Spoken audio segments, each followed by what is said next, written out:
আসসালামু আলাইকুম, কেমন আছেন সবাই? আশা করি ভালো আছেন। মাত্রই কাজ থেকে বের হলাম। আর আমাদের কোম্পানি থেকে বাসার দূরত্ব প্রায় 40 মিনিটের। তো এই 40 মিনিট আমাদের বাসে করে যেতে হয়। আর এই দেশের রাস্তাগুলো, বেশিরভাগ রাস্তাগুলো হচ্ছে পাহাড়ের মধ্য দিয়ে অথবা পাহাড়ের পাশ দিয়ে। তো হচ্ছে এই সমস্ত রাস্তায় চলাফেরা করতে খুবই ভালো লাগে। চতুর্পাশটা দেখতে পাচ্ছেন যে পাহাড়ি দৃশ্য, পার্বত্য এলাকা অনেকটা এরকম। তো এই পাহাড়ি দৃশ্যগুলো দেখতে কার না ভালো লাগে। বিশাল বড় বড় পাহাড়, পাহাড়ের উপর অংশ মেঘের ভিতর চলে গেছে, এরকম অনেক ভালো লাগে আর কি। আমরা এখানে বিরক্ত ফিল করি না, আশা করি আপনাদেরও ভালো লাগবে। তো প্রতিদিন আমরা এই রাস্তা দিয়ে যাতায়াত করি। তো আজকে ভাবলাম যে ভিডিও মেক করি, তো সামনের সিটেই বসছিলাম, যার কারণে ভিডিওটা করা হচ্ছে। আর এই দেশের বাসগুলো খুবই ভালো। প্রত্যেকটা বাসই হচ্ছে শীতাতাপ নিয়ন্ত্রিত এসি বাস। আমাদের দেশের মতো লোকাল বাস নাই, খুব কম। থাকলেও যে ছোটো নর্মাল কোম্পানি যেগুলো আছে সেগুলো ব্যবহার করে।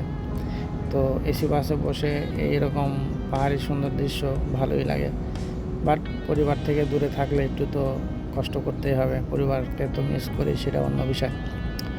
কিন্তু আপনারা দেখতে পাচ্ছেন যে রাস্তাটা কী সুন্দর, চতুর্পাশে পাহাড়ি পাহাড়ি এলাকা, মাঝে মাঝে কোম্পানি বাসাবাড়িও আছে।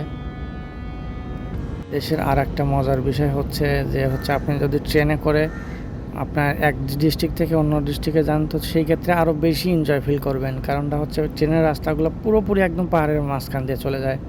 পাহাড়ের মাঝখান দিয়ে পুরা হচ্ছে খালি জায়গা দিয়ে যায়। ওই মুহূর্তটা বা সিনটা উপভোগ করার মতো। আমি গিয়েছিলাম 2020 সালে একবার। তো হচ্ছে সেটা আমার এখনও চোখে ভাসে। তো আপনারা যারা মালয়েশিয়াতে আছেন তারা অবশ্যই, আপনি এক ডিস্ট্রিক্ট থেকে আরেক ডিস্ট্রিক্টে গেলে অবশ্যই চেষ্টা করবেন একদিন ট্রেনে যাওয়ার। তাহলে আসলে সৌন্দর্যটা আরও ভালোভাবে উপভোগ করতে পারবেন, খুবই ভালো লাগে। অবশ্য সবসময় হচ্ছে টিকিট পাওয়া যায় না, ওই ট্রেনগুলো বা ডিস্ট্রিক্ট ট্রেনগুলার অনলাইনে পাওয়া যায় না, আপনার ডিরেক্ট যা খোঁজ করলে পাবেন। আর এটা হচ্ছে শিলাঙ্গরের মধ্যে পড়ছে। শিলাঙ্গরে কে কে আছেন, কারা আছেন জানাবেন আশা করি।